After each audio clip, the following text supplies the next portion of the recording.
Thank you. Kindly sit down.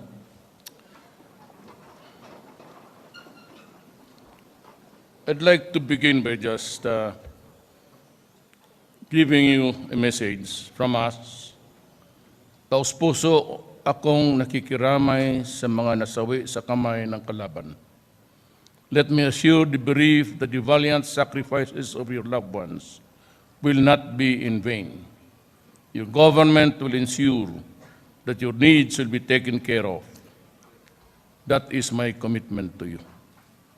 Secretary Delfin Lorenzana, General Eduardo Año, Lieutenant General Donato San Juan, Mayor Mauricio Dumugan, the Foreign Service Attachés, the officials, faculty members, and staff of the Philippine Military Academy, PMA Salaknib class of 2017, and to their parents to whom this moment rightfully belongs, the Cadet Corps of the Armed Forces of the Philippines, fellow workers in government, my beloved countrymen. Today we make history.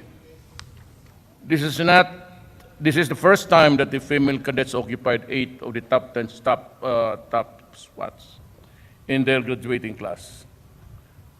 With the highest number of graduating women in PMA's history, this breakthrough is a fitting tribute to our mothers, sisters, daughters as we celebrate Women's Month.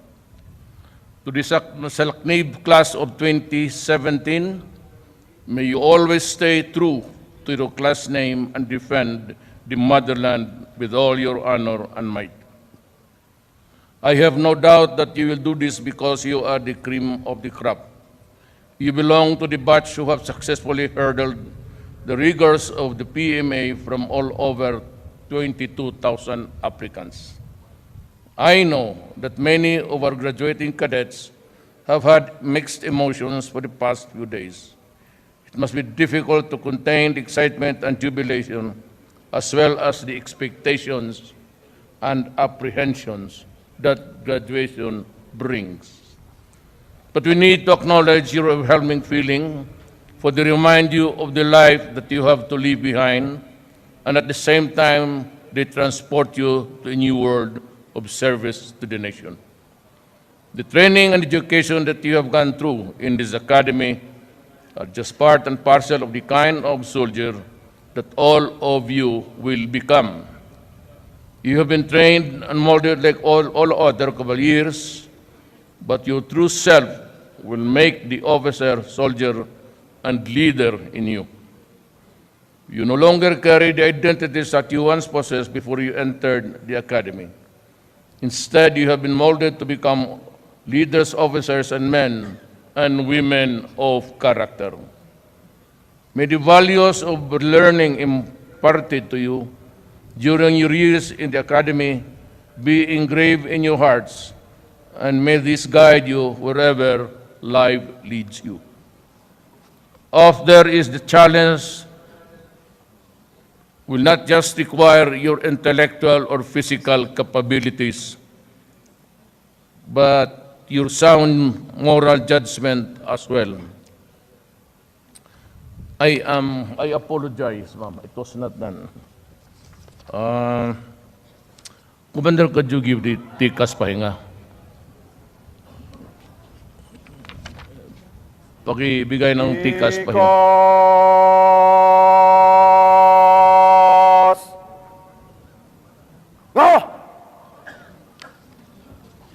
Ang nagsulat, ma'am, dito, hindi ka sinali.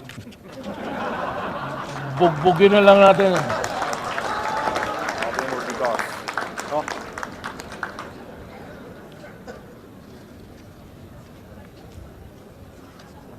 I'd like to apologize and acknowledge the presence of the beautiful lady, the Vice President of the Republic of Philippines.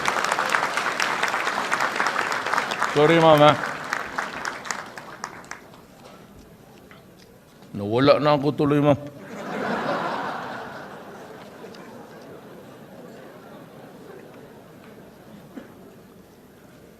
It is not only your enemies, but the entire world that will test, tempt, corrupt, and pressure you. But as long as your hearts and minds remain in the right place, whom you have pledged to serve, remember your roots and remember the people. Be vanguards of hopes, be catalysts of change. At this point, I'd like to personally thank all Filipino soldiers for your loyalty to the Philippine flag, to those who risk their life and limb to defend this country's sovereignty, as well as those who continue to offer their sweat and blood to fortify the pillars of a great nation that we are presently trying to build. Rest assured that the government will reciprocate your valor and unwavering courage by providing you with all the necessary support and incentives. This administration will give you and your families the services, benefits, and entitlements that you rightfully deserve.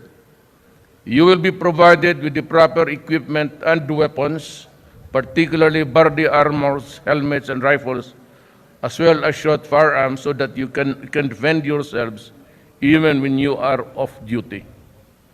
In the next 2 to 3 years, the AFP will have simulators, flight, radars, support patrol and assault vehicles, as well as new surveillance and fighter aircraft so that you can better patrol our borders and guide our seas. All of this we do so that our AFP will be more effective in pursuing its mandate, in assisting law enforcement agencies, in battling crime and illegal drugs, and in undertaking relief and rescue efforts during disasters and calamities. With our people's continued support, we will have an AFP that we can truly be proud of, an AFP that will be at par with the rest of the world. Therefore, to the Salaknib class of 2017 and to the men and women of the AFP, I say this to you. Proceed with your heads held high, knowing that the government and the Filipino people are with you in every step all the way. Powered by strong convictions and unshakable faith in the Filipino, let us overcome the challenges that lie ahead and usher in a great future for our nation. Long live the armed forces of the Philippines. Long live our strong, beloved republic. Thank you. This will be the first time. I remember signing a document of pardon. Pero ito, pardon of, may read it. Gusto niyo makinig? Ayaw ninyo, uwi na lang tayo. It's a Malacanang Palace, Manila. Pardon of punishment. In observance to the time-honored rule tradition of the Philippine Military Academy on the occasion of the graduating class of PMA Salaknib, class 2017, I, yours truly, Commander-in-Chief of the Armed Forces of the Philippines, hereby pardon all your outstanding punishments to the Cadet Corps, Armed Forces of the Philippines, as recommended by the Superintendent PMA, effective today.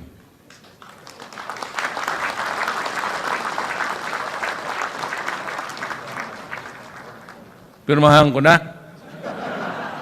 Bukas na lang siguro. Okay. Bawi yun, bawi. Just be true to your oath of office. Do not pledge loyalty to a person, a human being. It's always to the flag and to the Constitution. Yan ang advice ko, sir. Never propagate or nurture loyalty to a government worker also like you. We are on the same boat. We work for the Filipino. And I sign.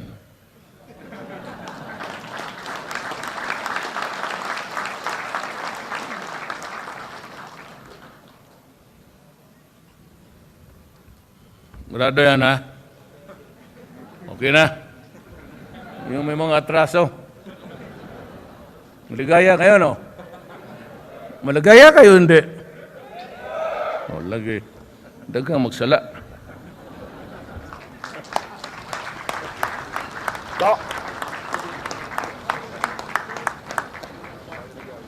Mga talupa